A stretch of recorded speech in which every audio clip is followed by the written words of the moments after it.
In today's video, we're going to be ranking the top 50 most streamed albums of all time on Spotify in a tier list. If you have watched this channel before, if you're subscribed, if you've kept up with my videos, you've hopefully seen in the past that I did do a video similar to this, but for the songs. So the top 50 songs on Spotify were ranked in a tier list quite a while ago, so I thought it'd be fun to keep up this trend and this time do the albums. Spoiler alerts, it's not going to be a very positive video. I've really tried. But guys, I'm probably going to be a Rick Beato for this one. This top 50 is rough. It is rough. I was shocked looking down the list to see some albums making it into this top 50. I was like, no way this is there. No friggin' way this is in the top 50 of all time. But it is. And there's quite a lot of them that are just really not very good. So please bear with me. If you want to see me go full hater mode, you're going to want to stick around. Because, yeah, I'm going to be discussing quite a few things throughout this video. Obviously, the quality of the albums and what I think of the albums overall. That's the main thing. And, of course, it's just my opinion. I'm not speaking for anybody else. If you love the album and I don't, it is what it is. I'm going to try and explain why I don't like something or why I do like something. It's all just my opinion. There's no objective truths here. I'm not the voice of all opinions or anything like that.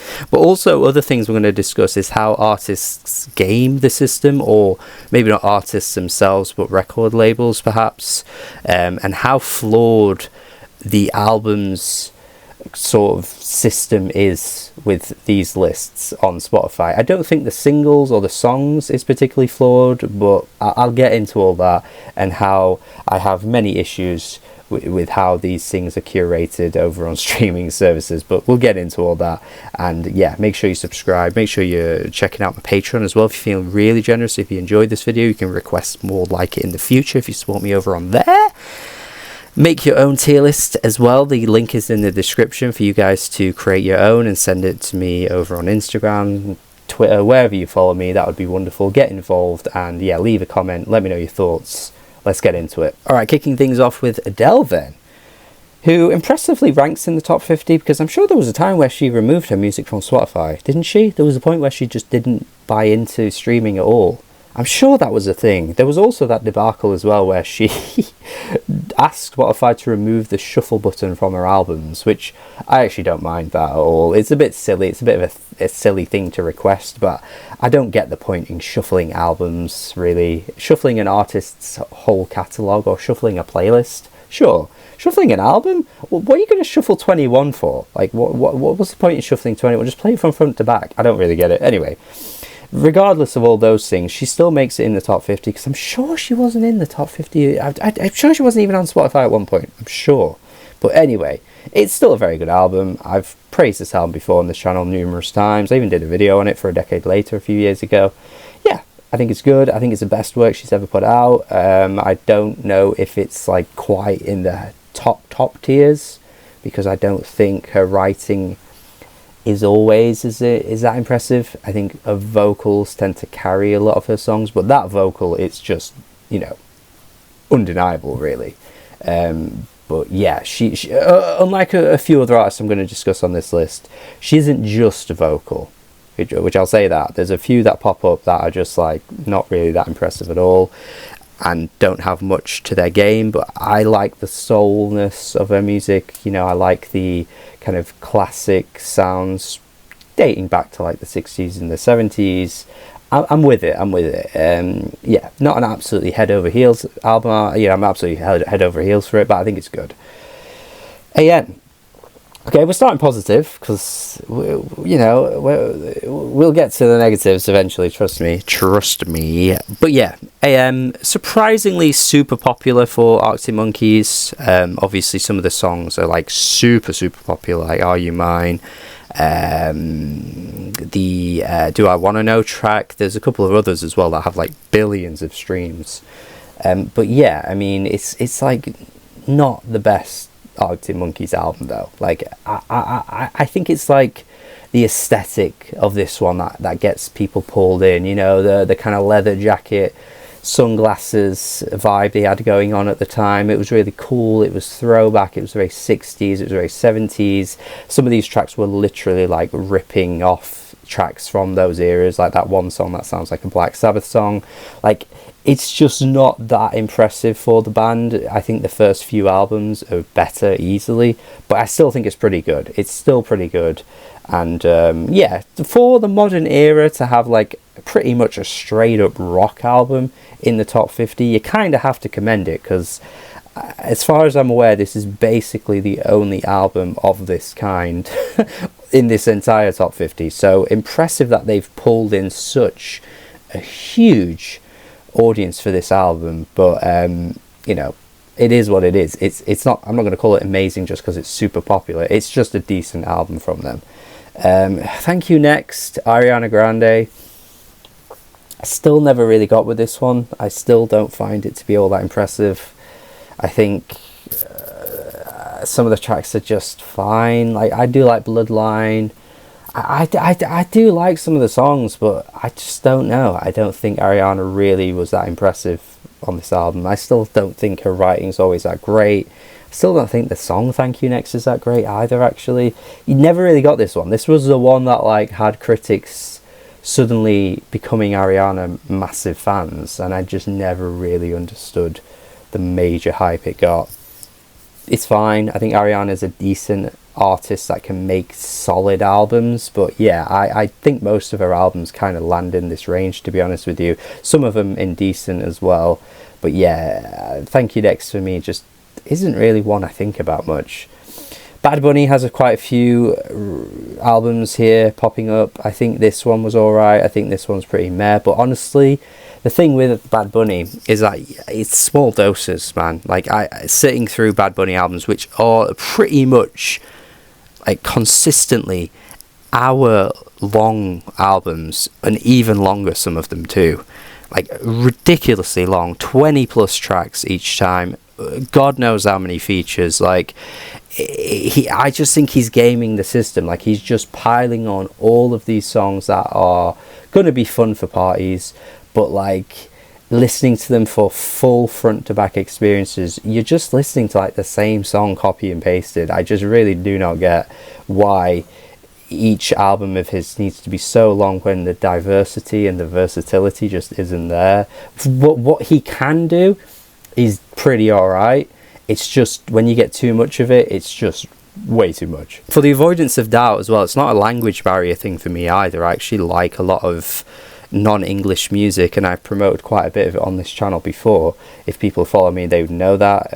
But yeah, I just think his style just is very derivative. He is pretty much just able to do one thing and just hammers it in, and it just worked for him. I mean, he's this album here is like the most streamed on Spotify ever. It's the most streamed on. It's number one, which is crazy. But of course, he crosses over so many audiences from so many countries. He's not just big in one place, he's big in every place, particularly Spanish speaking countries as well. So yeah, I kind of get the hype for him in that sense, but like a Rosalia can do what he does 5-10 times better easily. So yeah, she should be as big as him, to be honest with you. Anyway, Billie Eilish, who did win a Grammy for this one and has seen remarkable success for it, and I just think it's alright. I actually think, going back to some of the tracks recently, I'm noticing how they're getting a bit dated in how they sound. Like,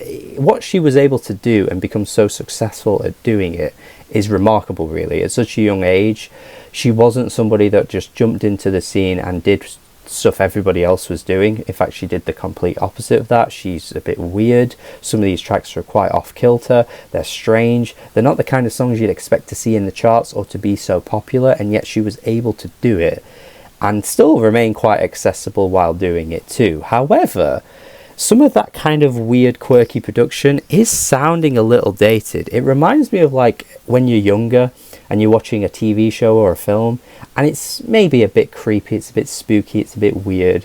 Maybe watching something like Goosebumps or something when you're a kid, and that shit is like, oh, this is scary as hell. But then when you like age and you get a bit older and you're more mature and you realise that it it's kind of goofy, it's kind of silly, and it's not really that scary, and it's not really that impressive. I feel like that this Billie Eilish album is aging in that kind of way. Like, yeah, sure, for its time it was cool, but like, it's not really standing the test of time overall. It just sounds a little odd in not such a fun way. I think there's a huge amount of talent there. I still don't think she's given us the best that she can give us. I think Phineas is a similar case as well, where his production is getting better with each album. But yeah, they will click eventually, and they will have an album in there in the excellent tier. I'm pretty confident of it. I just don't think she's done it yet. I think we're jumping the gun a little too quick with her. And yeah, this EP is just whatever to me. Very average. Doesn't really have that many interesting qualities to it. And this is where I'm going to start talking about how artists game the system. Because it's a little disappointing to see that Billie is part of this as well, because I always thought she was kind of an outsider. But I suppose she does have a Justin Bieber remix on the on that debut album, so it's like she's maybe part of the problem too, in how she kind of just is playing the game for, you know, the purposes of feeding the record labels more and more money. I don't know if it's her doing it or whatever, but there is a song that got added onto the expanded edition of this EP. Expanded edition of an EP, yeah, you're hearing that right. This is an EP, and they added on the track with Khalid, Lovely, which was not even part of anything. It was just part of a TV show, 13 Reasons Why. It blew up. It's one of her, I think it is in fact her most streamed song ever, and it's also Khalid's most streamed song ever. And they've added it onto this EP as an expanded edition, and it's now like part of this EP. So all of the streams that song gets has been added onto this EP. So of course a song with 2 point however many billion streams is going to inflate the numbers of the original edition that came out. And that is something we're going to talk a lot about throughout this tier list, because a lot of artists do it. And of course, if you take that track away, which shouldn't even be a part of the EP because they've only done it for the purposes of that, it wouldn't be in the top 50. It would drop quite far down if you took that track away. So a little bit cheeky, and the streaming era has brought out some really sneaky, like slimy tactics to get these albums and EPs more buzz, more plays. And of course, if you play one song, you're probably going to play others because you've seen it on your Spotify page, and you're going to click multiple, and it just inflates the numbers massively. So yeah, a little bit annoying that, but we'll get through a few more that do that later on too. For the record too, that song Lovely is just not good at all to me. I do not know how that is so popular, but anyway, that's separate, because technically isn't part of the original Don't Smile at Me EP, but it is also part of it because it's why it's on this top 50. Yeah, stupid. Blurry Face, 21 Pilots. 21 Pilots for me are like, okay, when I was younger I found some of their lyrics pretty profound and pretty cool and pretty remarkable, but as I've aged I just find their music to be so uninteresting, and this album was always bad. Like, even at the time when I actually was quite a fan of some of the stuff from the Vessel album, I think it's called, from 2013, I liked some of the tracks from there. Holding On To You was always a track I always really liked. But yeah, even then, could not get with all of these awful genre blending songs that, like, a perfect example of how an artist can try and putting their fingers in as many pies as they want, but it doesn't mean they're good at everything. Not everybody can do it. And doing the reggae stuff, the kind of drum and bass stuff that they threw in, the rappity rap stuff that they have going on, the spoken wordy stuff as well, the pop stuff, like, it all just comes together in such an ugly way, and none of it is particularly very good. They had some viral success. I feel like they were kind of a relic of their time in that sense, because like these songs really blew up at the time. I remember them being all over like radio and stuff in 2015 or whatever it was, 2016ish as well. Yeah, like, of course, an artist that had such success in the 2010s is able to keep and maintain this to be in the top 50 of all time. But I think in 5 years they might drop out, because I don't think they've had the kind of legs to kind of keep going to be as popular as what they once were. But of course, Spotify blew up in the 2010s, so we're going to see a lot of those types of artists in this tier list, because I think a lot of them kind of became so popular at that time when Spotify blew up, and of course all their numbers blew up at the same time. But years go by, I don't know how long they're going to last, really, in that sense. I feel really harsh putting this here, because I do like Bruno Mars, but I do not like Doo-Wops and Hooligans at all. I think some of it is really cheesy, really corny. Lazy Song is just goofy as hell. It feels like people were sat down in a boardroom and just were like, can we make a song that everybody can relate to? Yeah, let's make the Lazy Song. You know, like Bad Day by Daniel Powter? I feel like the Lazy Song is the same. But yeah, I feel like if you were a kid and you grew up with this song, you might find this song really fun. But I was like a teenager by the time this came out. I was not feeling it at all. I was too cynical to get with a song like that. And then even then, I find Grenade a little saccharine. I think those lyrics are just a little over the top, but Bruno can be like that. He even is like that on his most recent single, Die With A Smile, which is blowing up with Lady Gaga. Again, those lyrics are a little bit saccharine too. He can be like that, really. Just the Way You Are is the same. I think Runaway Baby and The Other Side with CeeLo Green are decent tracks, but yeah, the rest of that album just isn't doing it for me at all. He needed Anderson .Paak to kind of make him, ground him a little bit and make him cooler, and he also needs to kind of like cosplay other eras of music to be good as well, because once Uptown Funk came out, I was like, okay, Bruno, you might have something here. And he did from that point onwards. He really had something.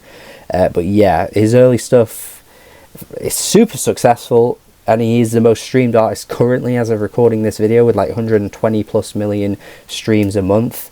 So he's appealing to a lot of people with his music, but I find his first couple of albums pretty weak. Okay, Doja Cat is also going to go in meh. I'll put her at the second highest of the meh, though. I find... I reviewed it at the time. I spoke a lot about it at the time. There wasn't really much to say. I think sometimes Doja Cat can be really fun, can be really good.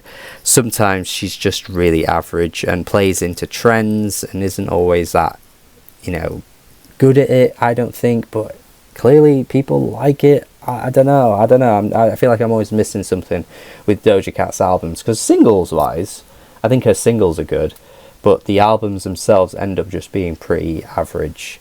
Yeah, but super successful. So what do I know? Drake next with a bunch of albums. I mean, he's got 3 albums here, so therefore he's the best rapper of all time. And also he won the beef. See, what Drake was a pioneer of was the streaming era. He knew how to play the game. He knew if he put 30 songs on an album and release it, it would just inflate his numbers like crazy. And he did that over and over and over again, my guys. Because what we do not criticize Drake for enough is quality control, because he isn't very good at it.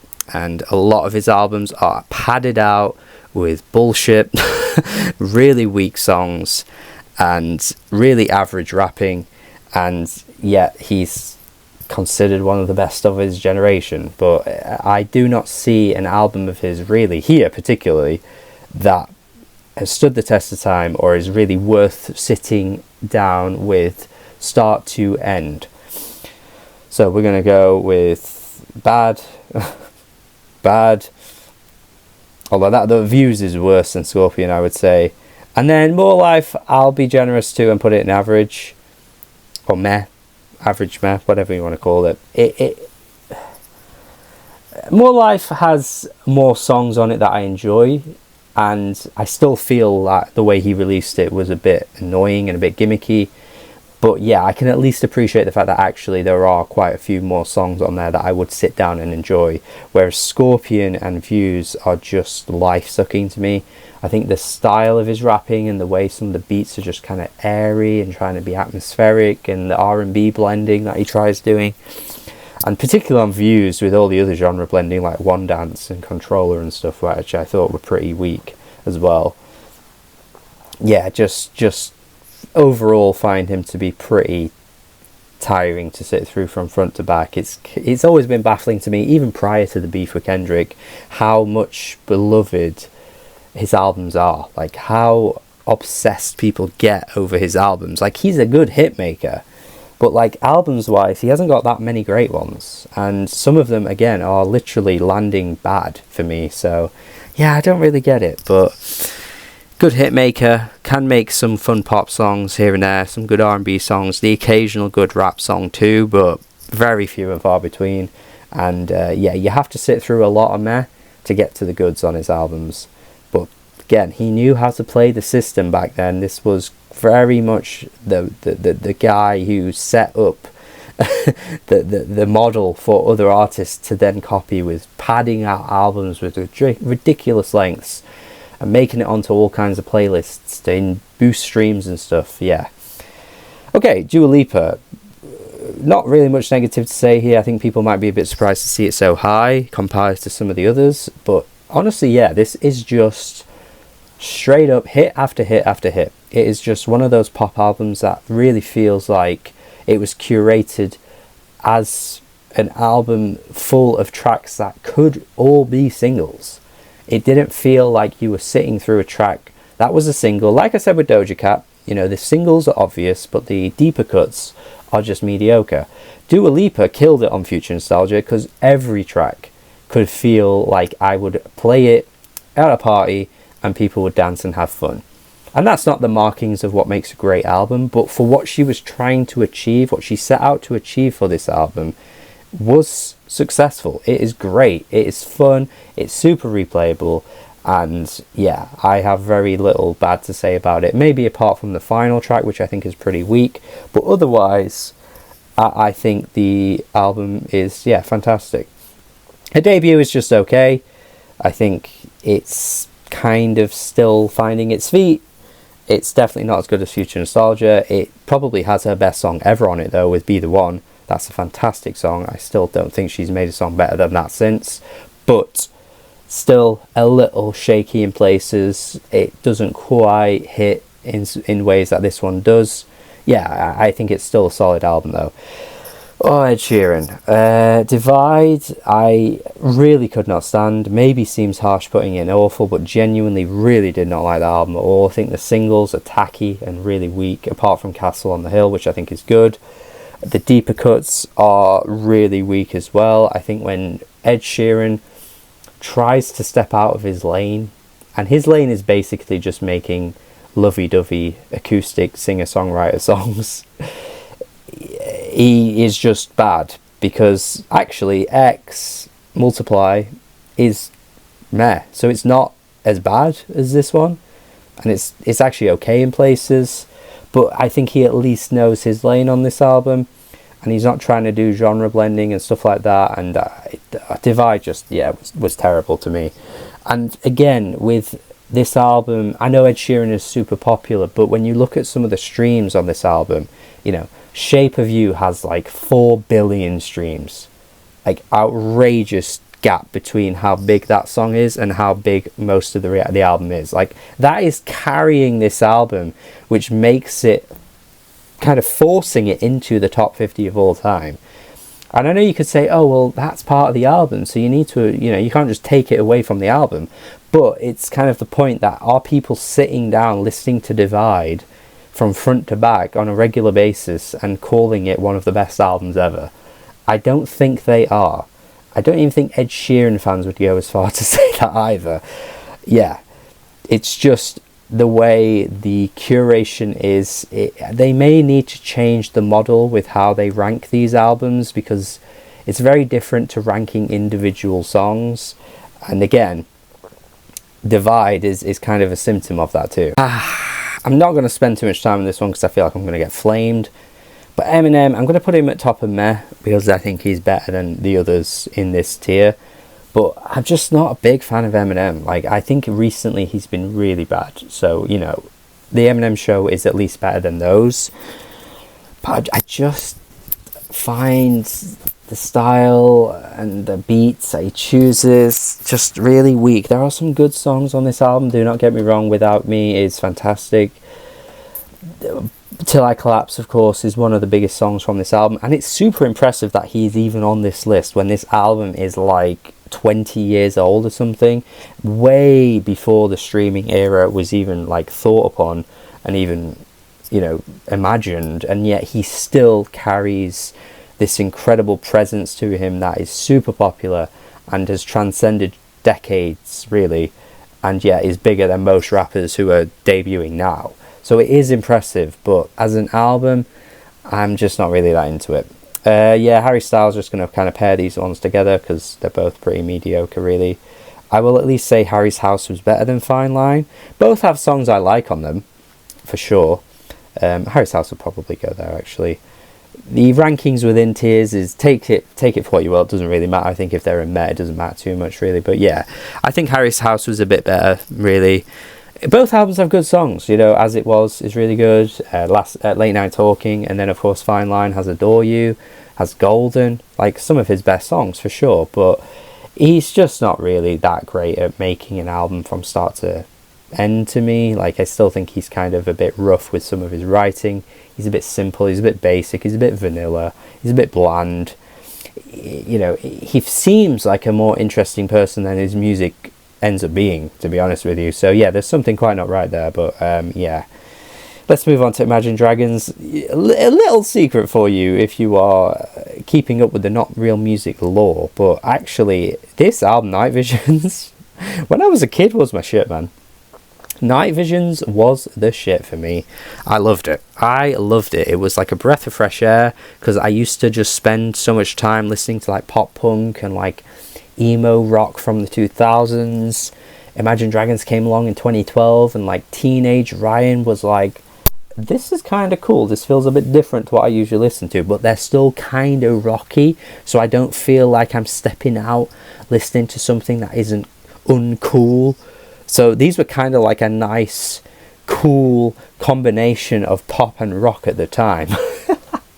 But I've grown up, man, and yeah, it's not very good.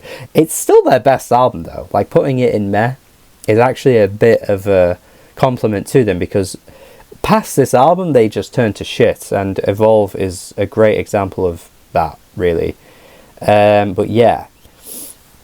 It got worse though. The album from 2018 was really awful, and then their last recent ones have just like not made a splash at all. Like, they've just really fallen off in terms of popularity. Those albums are not hitting like they were with these albums here, because these albums had massive hits from them.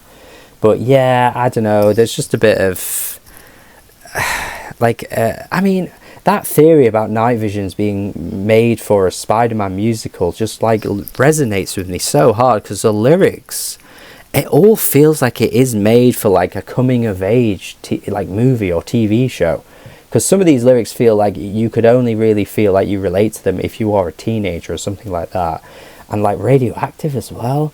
Like, so I think they've debunked this theory, but I feel like that theory is true, man, honestly. Okay, Juice WRLD, remarkable how huge he does with streaming. Just absolutely goes crazy in these numbers for all these tracks. But yeah, of course, Goodbye and Good Riddance is his most successful album, with Lucid Dreams being on the album, which is massive as well. Probably, again, carrying the numbers quite heavily here, but even still, I actually think it's pretty good. I was pretty skeptical of going into it, because I'd never really liked Juice WRLD much, but I sat, you know, from start to end, gave it a chance. And yeah, it's very much of its time with like the sort of emo rap stuff that was becoming quite popular. It's not perfect by any means. It's got some pretty bad songs on it, but overall, I think it's pretty decent. And there's some really great songs on there too. Justin Bieber, I will say that Purpose is actually quite decent. Probably lower down, actually, though. Yeah, you know what? We need to sort this out a little bit. Bad Bunny isn't better than Billie Eilish. What am I doing? Yeah. Purpose, I have a bit of a soft spot for. I think some of the tracks from that era were quite good. I thought his kind of R&B fusion, while dated in places, was actually okay. I can't believe I'm praising Justin Bieber, but this is the highest praise I think I'll ever give him, because everything else he's put out is just like really not good.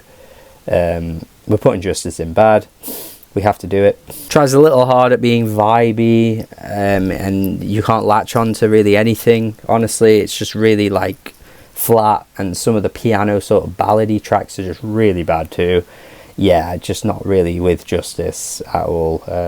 Can't stand that album cover too. Like every time I look at it, it just feels so like ugh.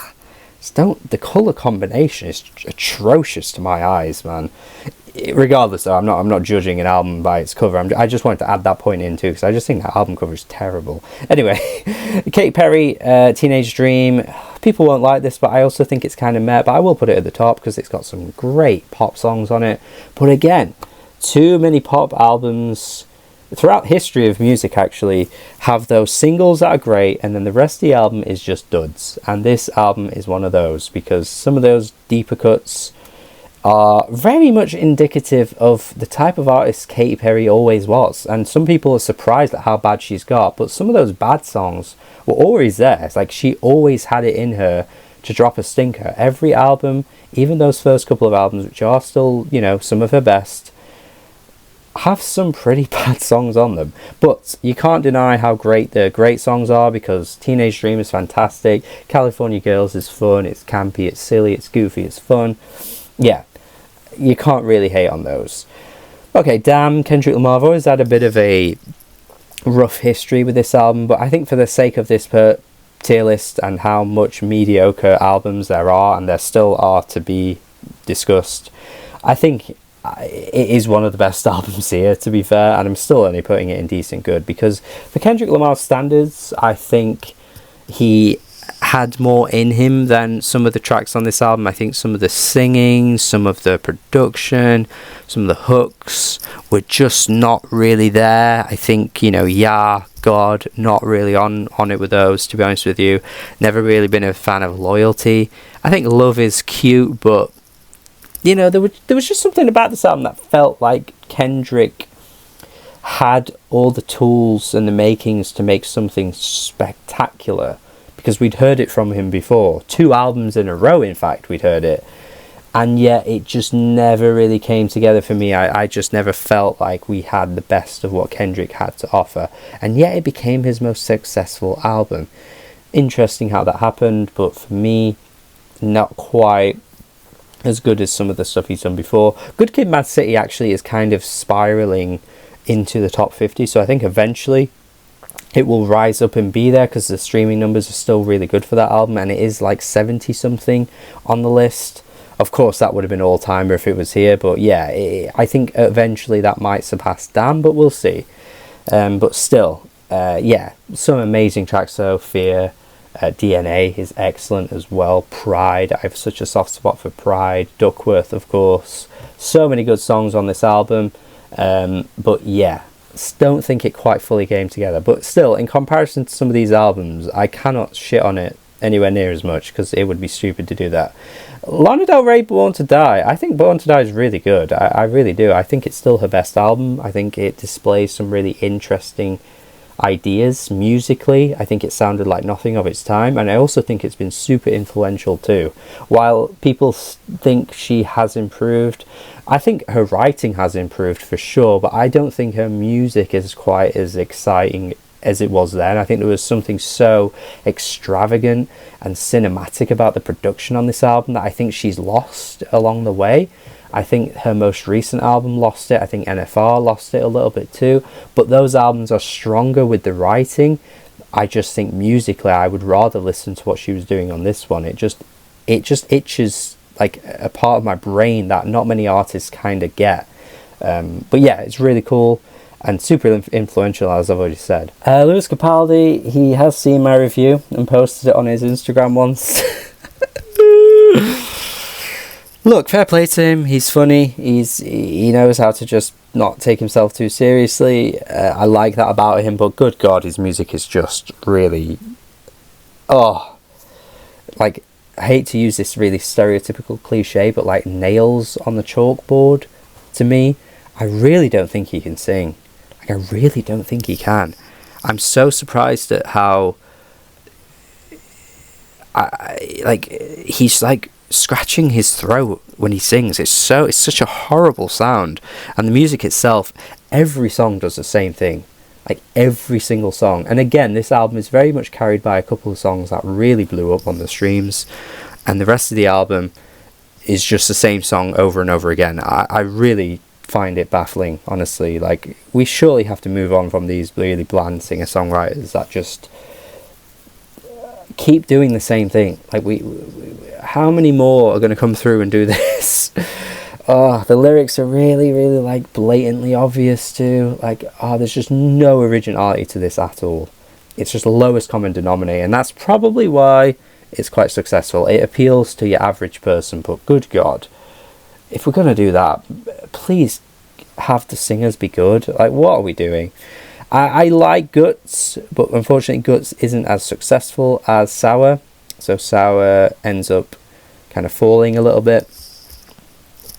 In terms of, like,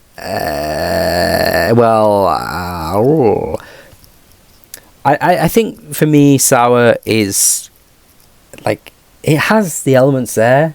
I just felt like some of the lyrics were just really very much like, I know it sounds like a silly thing to say because she was super young, but you could tell she was super young. The maturity wasn't really there. Like, when you look at, like, artists like Fiona Apple, who was pretty much the same age as Olivia Rodrigo when they both made their debut albums, there's a stark difference between the quality of the writing to my ears. Like, there just is such a clear, and they're writing about similar things, and I just think Olivia, while we don't need to be comparing her to other people who might be better at it, I just feel like her writing's a bit basic. Some of the music was a bit average sounding. Like, some of the songs kind of followed similar patterns, and that was a bit of an issue on Guts as well. Like, all the ballads sounded the same, and she had this album where all the ballads again sounded the same, but there was just more of them on this album. But yeah, Driver's License is a really good song. I think Deja Vu is fantastic and maybe her best song, but I don't think every song reaches that level on this album.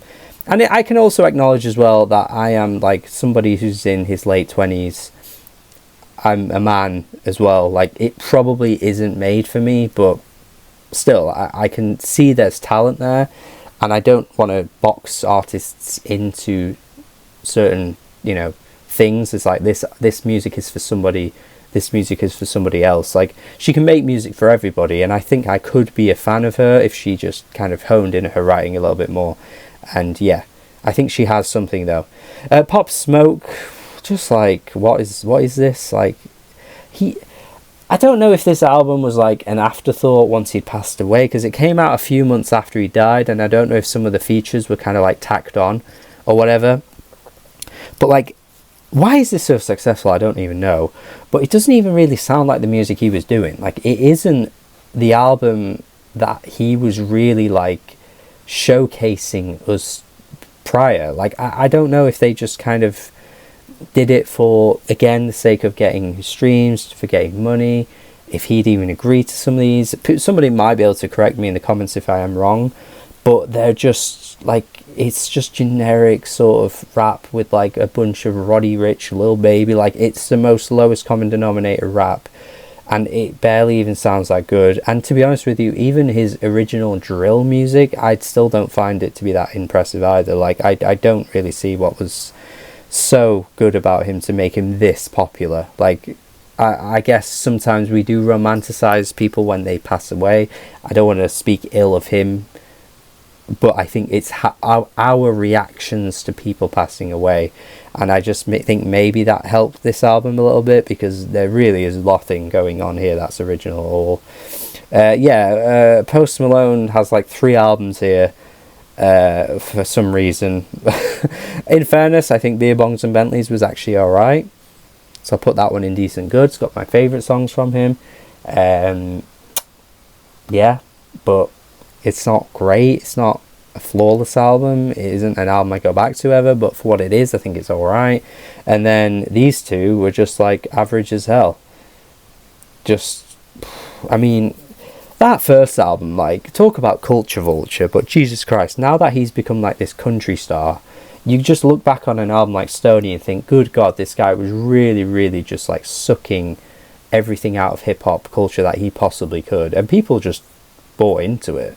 People really bought into it. But it just goes to show that, like, white people doing what, black artists has been doing for years can just get success immediately from doing it in a way more average way. And we're going to talk about Kid Laroi soon, but he is also another one that on this album was doing a very similar thing.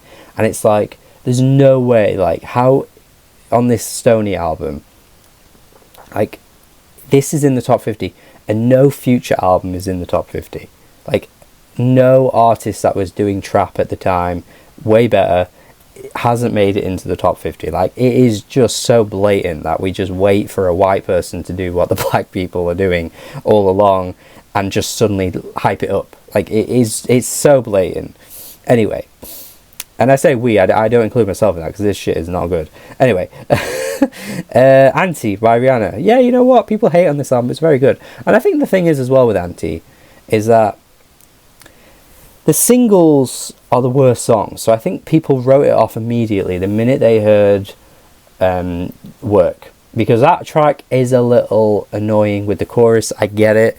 But once you move past that, the rest of the album is really good. And Rihanna getting such success despite the fact that, you know, she doesn't drop music anymore, is pretty impressive.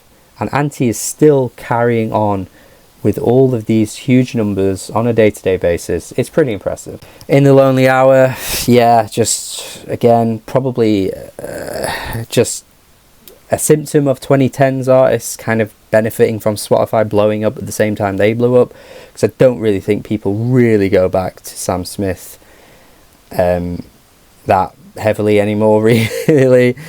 There's some good songs on here actually though, you know. I think You Know I'm Not the Only One. You know I'm not the only one. That's a good track. I think Stay With Me is actually quite alright too. But in terms of singer-songwriters and breakup songs go, and like emotional singer-songwriters go, I don't think Sam Smith really is anything special. Good voice, but otherwise, Shawn Mendes, man, what is he doing here?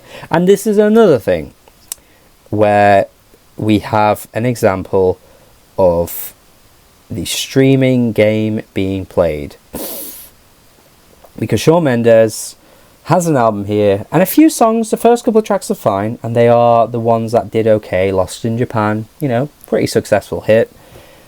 But another case of where later on he releases a song with Camila Cabello. It is massive, it does huge streams, it's his most successful song, it's his most streamed song ever, along with Camila Cabello's most streamed song ever too. It has like 2-point-something billion streams, and what do? Well, they think, let's just call it a bonus track and add it to this album, because for the rest of the album it has done pretty well in terms of the streams. But I did the maths, guys, and I took away the streams that Senorita got, and this album would be 142 all time instead of being at like 47 all time, something like that. So another flaw of the streaming system, really, in that these streams just contribute to these albums, but ultimately this album wouldn't even be anywhere near the top 50 if they hadn't done that. So yeah, there you go. I was a bit nerdy and decided to do some maths, and it turns out that yes, this album would not be anywhere near this 50 if it weren't for them doing that. And otherwise, bland as hell piano ballads. Shawn Mendes has very little originality to him all, to me. Very little going on. Just basic bitch vanilla music, man. Like so boring. SZA, SOS. She's pretty good. I think SZA, I don't know why this one's so successful comparatively to Control though. Control. Why is this one so much bigger than Control? Control was definitely better than this. And I think another thing with this album, probably again gaming the streaming system, like there's so many songs on here. Like by the end I was like, okay, we get it. Like God, like it's just so long. It's the tracks are good. You know, Snooze is really good. I really like that one. And there's a bunch of other songs too on the album that are pretty good. But good God, like did not need to be this long. Yeah, don't really get it. And the acclaim that's attached to it does baffle me a little bit. I still think it's good, but when it was like on the Apple Music Best Albums of All Time list, I've seen it on Best Albums of the Decade list. I think it's a good album, but I don't really see it like that. Okay, a bunch of Taylor Swift. Of course, she is just the biggest artist like of our time. Of course, she occupies the most albums on this top 50. Somewhat impressive when you think about it though, because she also was an artist that didn't have her music on Spotify for some time, so I've got to kind of hand it to her there. But Midnights is meh. I've spoken so much about Midnights on this channel, don't want to keep repeating myself really. There's some decent tracks on it, but don't really care for the writing all that much.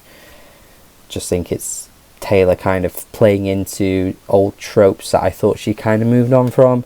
I think 1989 is pretty good. I will put that in decent good though. I think that's a pretty good album. Obviously I don't think it would deserve Album of the Year at the Grammys, but that's a separate conversation. I think I Know Places is fantastic. I think How You Get the Girl is fun. Blank Space, that's another good track. Style, fantastic as well. Yes, it's got some great songs on it. It's just lowered, like it's kind of like dragged down, I guess, by some of the weaker tracks really. Like, I don't really care about Welcome to New York. I think Shake It Off and Bad Blood are pretty bad songs too. Like, yeah, for every good song on the album you do get a pretty met one. I think Folklore, you know what, since Midnights and Tortured Poets, I've looked back on Folklore and appreciated it more, you know. I think I underrated it a little bit, but some of those songs are looking even better now that we've seen Taylor devolve into much weaker songwriting, because on this album I think she tapped into something really impressive. I think she was really locked in and really focused and really gave us some of her best written songs ever. And then the next two albums she just, well, after Evermore of course, she just ditched it completely and just gave us some of her worst writing ever, like worst writing ever. She needs to stop the diary entry style stuff and go back to focusing on really good, well-written songs, because this album, I think, is really showcasing the best of her abilities. I think Lover, despite the fact that, again, similar to Midnights, you know, it's got some really good songs on it, but mostly is just pretty average. I still would say it's above Midnights, so for sure. I mean, Cruel Summer's fantastic. I also think the title track Lover is great too. The Archer is really good. Some great songs on there for sure. But yeah, then you've got The Man. You've got the friggin' Me track. You've got the friggin' You Need to Calm Down. Like, so much weak tracks. I mean, The Man maybe not as bad as some of those I mentioned there. Oh, is it London Boy I'm getting mixed up with? Is that one? Is that on the album? London Boy? Goddamn. And Reputation. Look, Taylor Swift fans will do everything they can to rewrite history and be like, this album's misunderstood. It isn't. Like, it's just really not good. Like, the synth clashes and the production is just really ugly throughout. The writing, again, is weak on so many tracks. I'm just not here for it. I'm just not here for it, man. I just don't think it works at all for her. I think whenever she's kind of trying to be a bit sassy and a bit like, ooh, I'm a bit of a bad bitch, I'm a bit of a naughty girl, I just find it to be really crap, honestly. I just don't think it's her best. She's not playing to her strengths when she does that. Alright, got The Weeknd, who, I don't know what happened here, but The Weeknd is split up by Kid Laroi, but we'll just do The Weeknd together. Yeah, The Weeknd, I think Beauty Behind the Madness, while it has some great songs on it, really great songs on it, I think overall it's pretty average. But it's higher, it's one of the highest of the average, 100%. I think After Hours, again, for the sake of this tier list, I kind of feel like I want to bump After Hours up a little higher, because it just is so much better than the rest of this tier list comparatively. Like, so I will put After Hours in very good. I'll also say the same for Starboy. I actually think Starboy is a bit underrated. I think it is a bit of a victim of having too many tracks, and some of those tracks are pretty weak, but honestly the great tracks on the album are fantastic to me. But yeah, I think After Hours is got to be kind of on that same level, because again, so many amazing moments on this album. Of course, the kind of synth pop 80s moments are incredible as well. It became some of his biggest songs ever, obviously, but some of those kind of like darker, brooding moments are great as well, like the title track, of course. Hardest to Love is fantastic too. Yeah, like, this album is very much the makings of an artist that really thinks about their craft and really puts down a concept and really like hones in on it. And the entire era was was all kind of part of the story as well, with the music videos and the way he was dressed, and it just all felt like this is how you're supposed to do it. Like, everybody should be looking at The Weeknd and thinking, yeah, this guy knows how to do it. We should be more like him, because he's really good at locking you in and keeping you invested in what he's got going on. And one of the best pop artists of our time for sure too. The Kid Laroi, right? I'm gonna again rant a little bit about this one, because so this was like a mixtape, right?